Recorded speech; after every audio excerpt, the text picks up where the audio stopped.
Good evening, good morning, good afternoon, good day to all. Welcome to another edition of Homie Picks. I am your host, Jared, as always.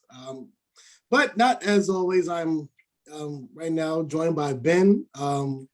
Lou could not make it this week. He had a family emergency, so get well to Lewis's family in that regards. I'm not going to share his personal details like that. But if y'all want, y'all can add him. You know, his ass right here somewhere. But but yeah, so it's just me and Ben. Ben, what's going on, bro? Not much, bro. Just trying to recover from that horrible week. It was bad. It was tragic. We gotta make a big swing this one. I promise everybody the reason why Lou is not out is due to uh, the bad picking of Ben or himself. I, on the other hand, was definitely 4-1, whereas Ben was 1-4.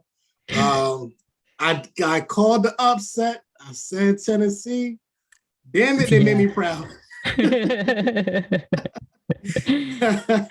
They did. They got it. I was surprised. Their defense played surprisingly better that game. I mean, I think they stepped up.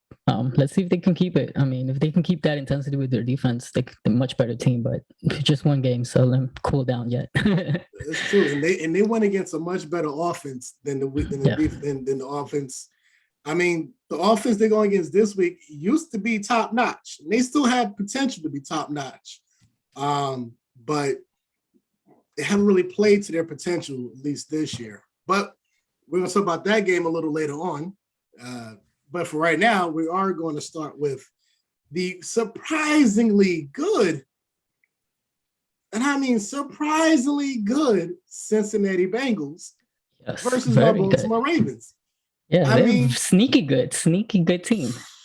Like you know what it is that the Browns have the headline in the division and Pittsburgh's the story because they're falling apart. And Cincinnati just snuck right in under the radar, have a nice couple little wins here and there. Yeah. Interesting team. But honestly, they should be 5-1, just like the Ravens. They should have beat the Packers. They should have beat there were multiple chances they should have beat the Packers. But I mean they're 4-2. That's nothing to sneeze at. Surprising though. Right now, they're coming into Baltimore. Baltimore is a 6.5 point favorite, -295. Cincy is a +240. Baltimore's coming off a big win against the also 4-2 LA Chargers. But Ben, how do you see this one going, bro? I don't know. I might have to stick with the hot hand here and stick with the Ravens. Really is that the Bengals are good and all, but their O-line is still suspect. So Burrow's gonna have to be run a lot. The Ravens have a good defense. They shut off the Justin Herbert. I mean, they cut him off. So they have a good defense. They can definitely stop Burrow. And they have a good run game. No matter whoever is back there, they keep the ball. They can manage the clock. So I don't think Burrow will be too much of a factor if they keep him on the sidelines. So I like the Ravens here. Yeah, same here with me. I'm going to go with my Ravens. I think one thing I was worried about was definitely our play of cornerbacks because I think when we went against who did we play week 5? Week five was it Indy? Yeah, when we against Indy. Our fourth replacement cornerback, Averett, like he was real suspect, and I was like, if they're going to do anything, they're going to target that boy all night. And Wentz did put some pressure on him, but luckily, the safeties kind of covered for him at times because that was our weakest link. We definitely going to have our Pro Bowl cornerback, Marlon Humphrey, go against a rising star, Jamar Chase, who is playing lights out great football. But I think, this is definitely not one of those Bengals teams you sneeze at anymore. They're playing great football. I feel that if we keep that same intensity that we had against the LA Chargers with this team, then we should be doing well. Especially because that you had a great young quarterback at Herbert. You have another great young quarterback in Burrow. So I think we kind of see parallels to those teams, and we just need to step up. Especially it's a division game too, so you really can't take them lightly. As well, I have Lou's picks here as well. So even though he's not with us, he's with us. Lou also picked the Ravens as well for this game as well. Our next game is the KC Chiefs. Kansas City is coming into Tennessee. Those same Titans that did knock off the Ben and Lou's previous number one power rank teams. But this week, I feel for Tennessee. You got two really damn good teams, two AFC Championship, Super Bowl contending teams that you had to go back to back with, and this is what this is what it's made of. Playoff, basically. Yeah, this is a playoff game, and it's only week 7. Chiefs are 4.5-point favorite, -225. Tennessee is +188.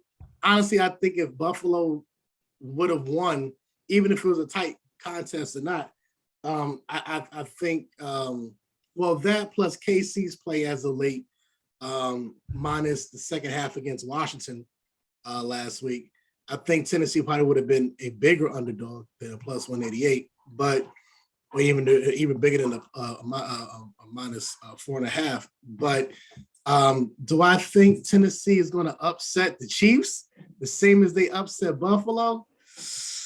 Nah, I don't think so. This week I'm going to go for KC, and I really wanted to go. You know what? Hell no. I'm changing my pick. I'm going to go Tennessee one more time, and here's why. because this time Tennessee's going against a worse defense than Buffalo's defense. And Derrick Henry showed what he can do. And that's just the power of Derrick Henry. Every quarter he just gets better and better. Yeah.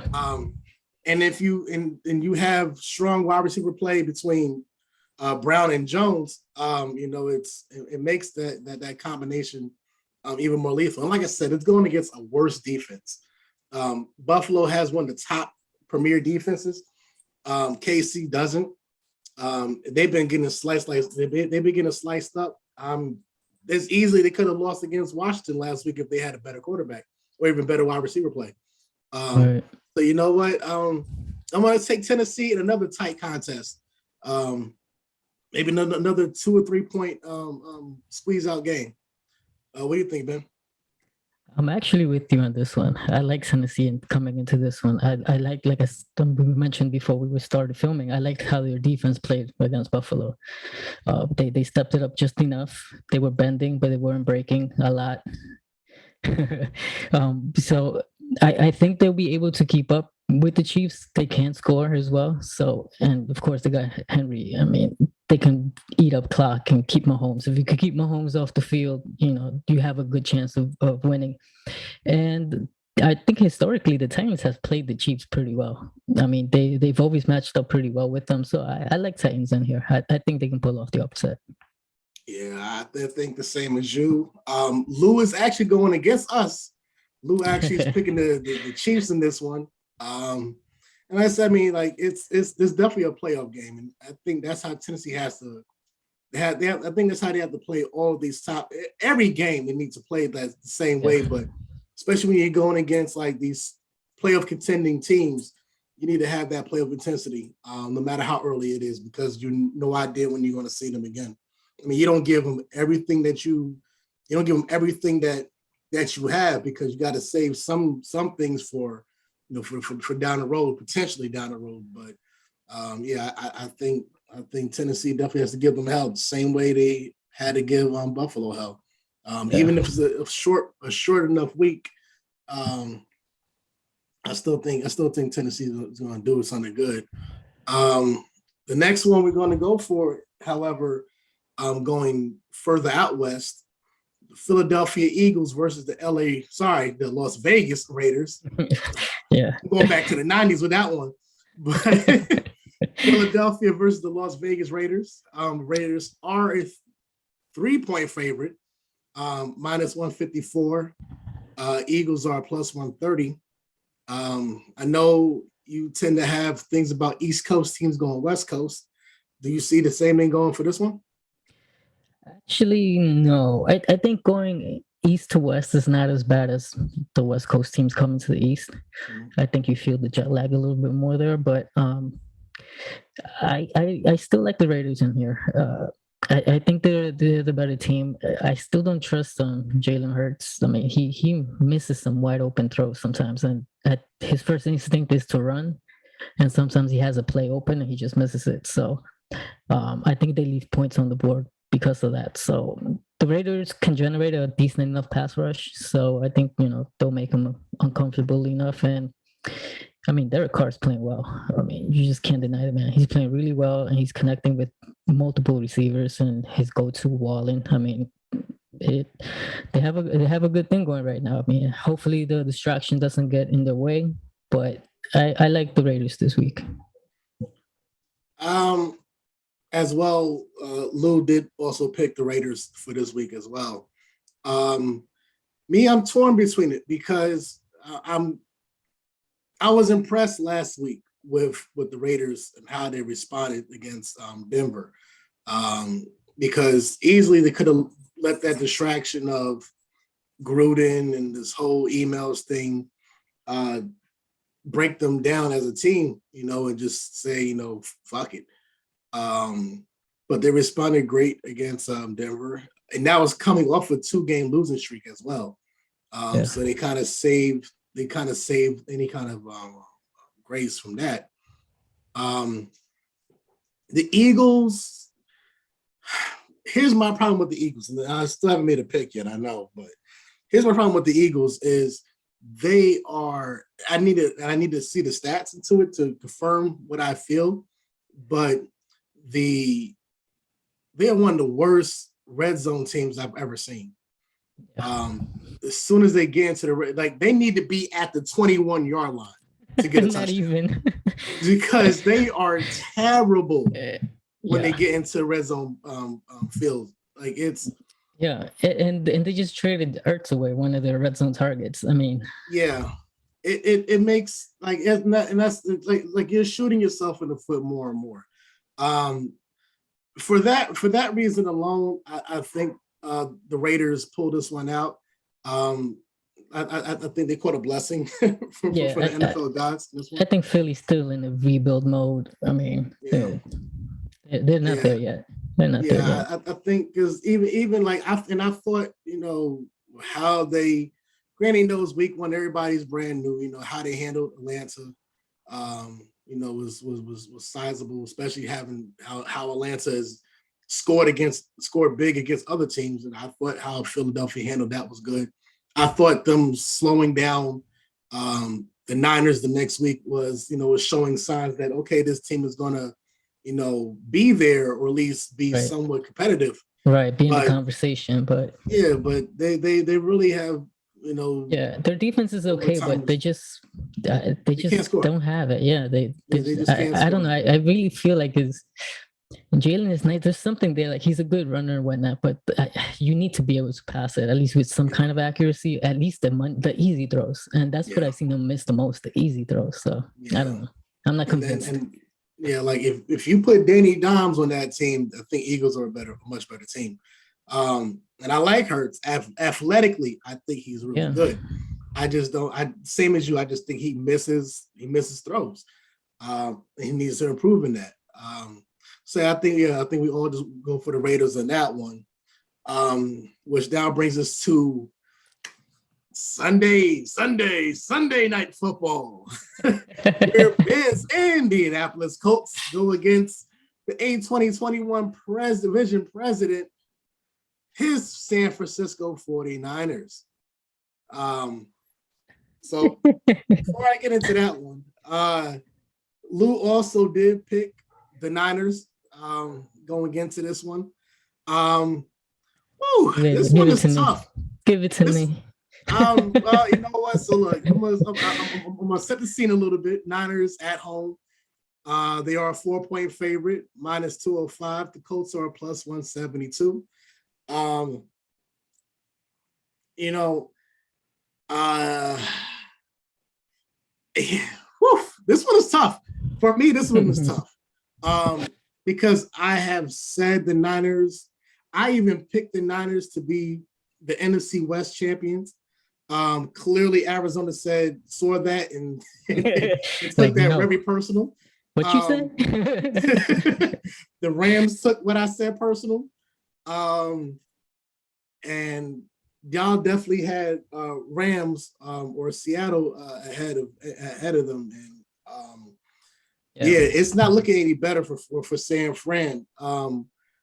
Losing Mostert week one. Now you have two quarterbacks who are banged up and injured, and you really don't know how any of them are going to respond coming off injury. I still really don't know who's quarterbacking this week for the Niners. Garoppolo. I believe Garoppolo might be. And if it is him, how long he probably still needs to be out another week or two just to get himself good. Listen, this is the fragile bowl. This is the fragile bowl. This is really the fragile bowl. I mean, this is fragile as fuck. But you know what? I'm actually going to go for the Colts on this one. I think the Colts, they showed me something when they went against the Ravens. I mean, granted, everybody had the Ravens, most everybody had the Ravens and so forth. But they showed me in big games, especially in televised games, they showing out. Like, they're not scared. You can call them whatever, but they're not scared. Especially in those moments everybody's watching. They went against a great Ravens team, a top 10 power rank team, top 10 team period, and gave them hell for damn near 3 quarters. And I think the same thing can be said against a Niners team that has a great defense, a great front four, but they have problems in the secondary, and that's injuries. Injuries kills everybody. So, and the Colts, even though Carson Wentz may have like 2 kneecaps because he doesn't have any ankles, I think they go back, bro. Like, they still run the ball good. They run the ball good. They have some really good wide receiver presence. And even though it was against a bad Texans team, they still lit them up for points on board. Same for Buffalo too, the week before that. But the Colts, if they can attack those corners in the secondary for the Niners, I think they can squeeze it out. I don't think it's going to be a blowout by any stretch of any means, but I think the Colts can win this one by close. You're a smart man. Sorry, CEO, but I like the Colts here too. The thing is with the Niners, they have the good defense, but you just don't know who's in the quarterback right now, and either way, both are hurt.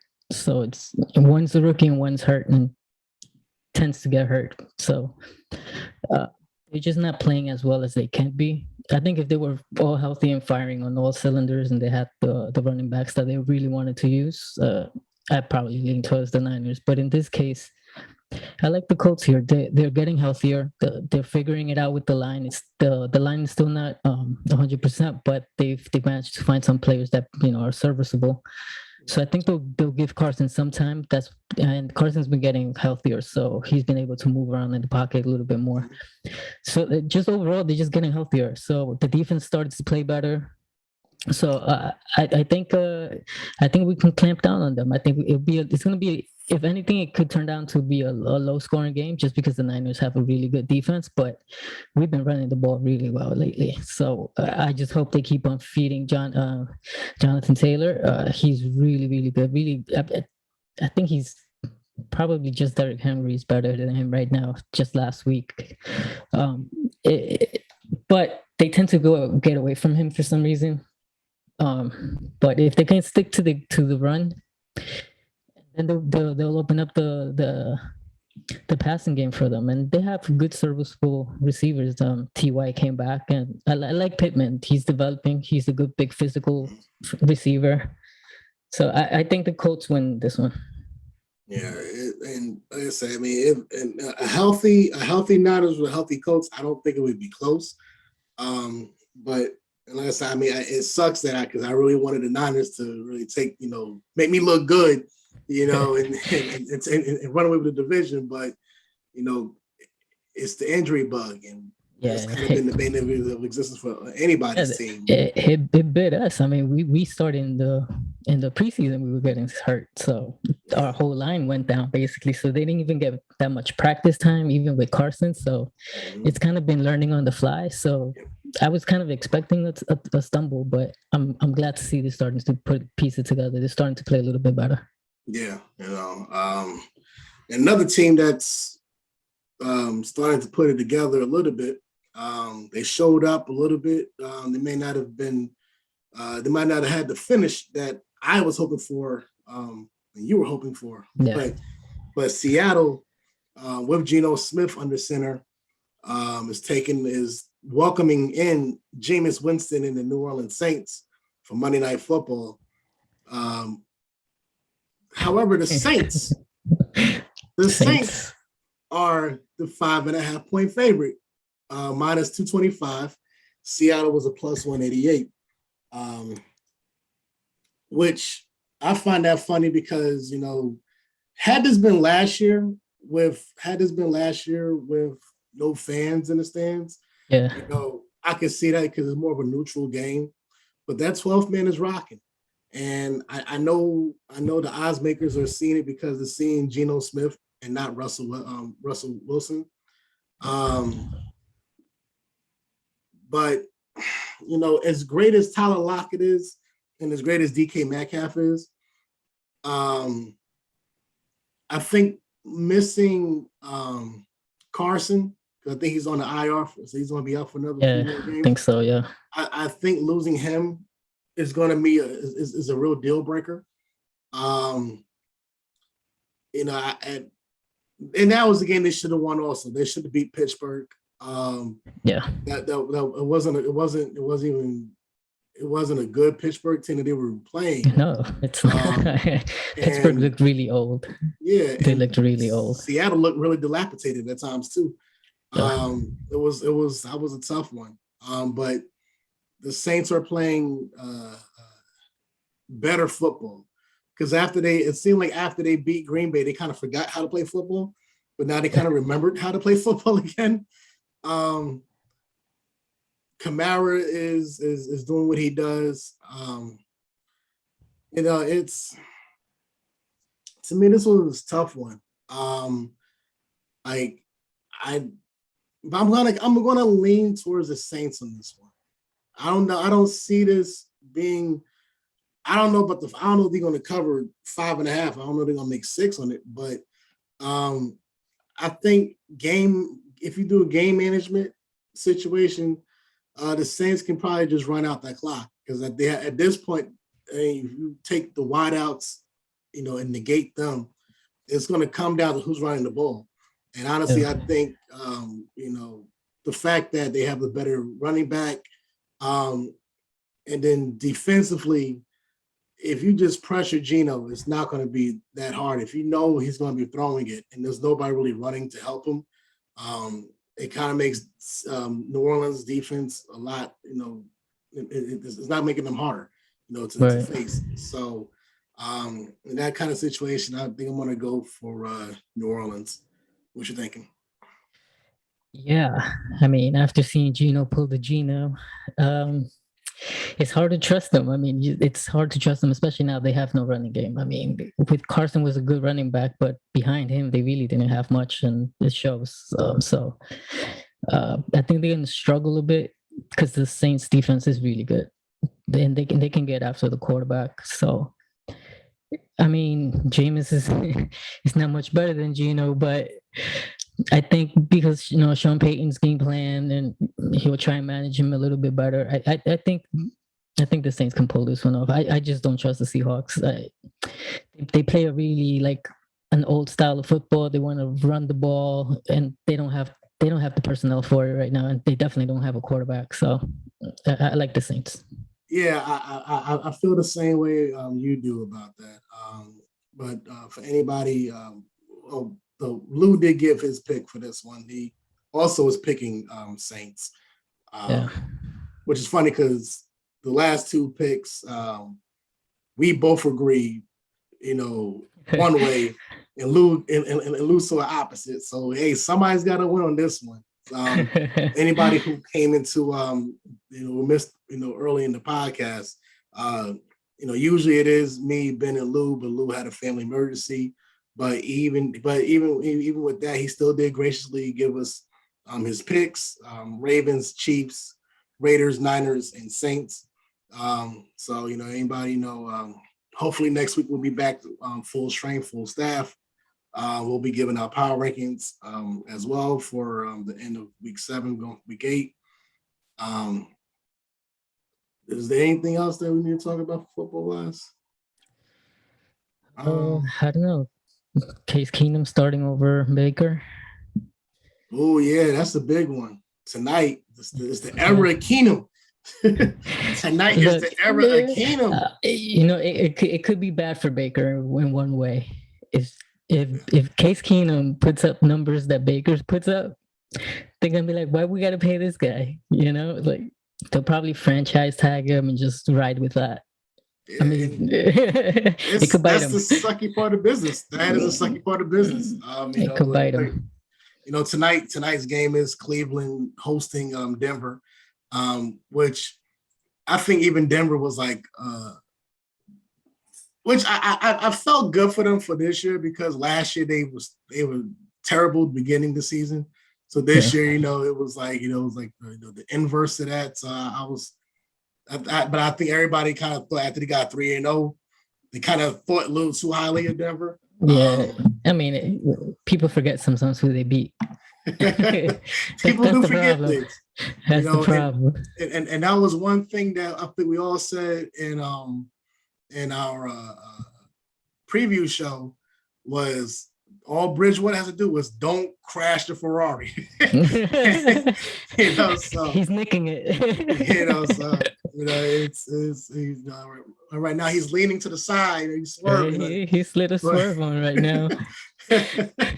But like this week, it was hard to pick. For anybody who watches, like going to pre-production and so forth, it's hard what we do to like find games to give y'all.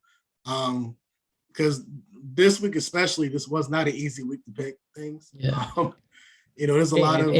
If you guys have suggestions for the games coming up, you guys want us to look at, by all means, put it in the comments. Exactly. Like if you feel that we're not talking about your team, enough on this channel, because I know we tend to talk about Ravens, we tend to talk about the Colts and so forth, and we don't really talk about Lou's team, the Giants, because they ain't that good. But we try to talk interesting. We try. Right, we try to get good stuff, right? But if you feel your team is not being represented, let us know. Right. If you want us to cover the Giants Jets wins, I mean, I guess. Or if you're those are hard to pick. I'm sorry. Those are hard to pick. If you're a Bills fan, I mean, we talk about the Bills, especially depending on who they go against. If you're a Lions fan, I don't know if there's any really out there. But Texans fans, Jets fans, we don't really talk about Jets. Oh, you're talking about Texans. I heard a little rumor on the Twitter saying that the deal for Deshaun with Tua swap might be in the works. That sounds interesting. Very interesting. That would be a major upgrade from Miami. Yeah, for sure. But at the same time, it's still a scary step to take because you just don't know what's going to happen with Deshaun because his legal issues are still like it don't matter. Still up in the air, yeah. Yeah, it doesn't matter what state he goes to, he's still gonna have the legal issues. It's kind of like it's kind of like when people say, "Oh, why don't you just move to the South? Or why don't you move X, Y, and Z?" And it's like my bills are still my bills going to wherever state I go to. Like right. it just don't stop here. They're like, "Oh, that's your new address." Okay. But like, comment, subscribe, share, give your thoughts. We'll come back at you again. Power rankings for week 8. We'll end of week 7, go to week 8. We'll come back at you again for week 8. Football wise, was I'm still trying to figure out how I'm going to do this basketball thing. If you have suggestions, let me know. Also looking for a third, because it's just going to be me and Lou, and I feel I want a third person. So maybe if you want to be a guest, so maybe if somebody out there wants to be a guest on a Homie Picks basketball edition, let me know. Also let the president know at A2021 Vision. We can try to set something up. Like this is a fan-oriented show. We do this for you. Same thing for football. If you may want to be a guest, let us know. I'm happy to make it happen. Like I said, we do this. We do this for you. Of course, it's all entertainment purposes. If you do live in a state like Luke, who is more free and more accepting, you can bet. So be it. Make a little bit of money. But until then, everybody enjoy watching Cleveland, and hopefully, you enjoy watching Teddy Bridgewater not crash a Ferrari. And until then, so then we'll see y'all next week. Later.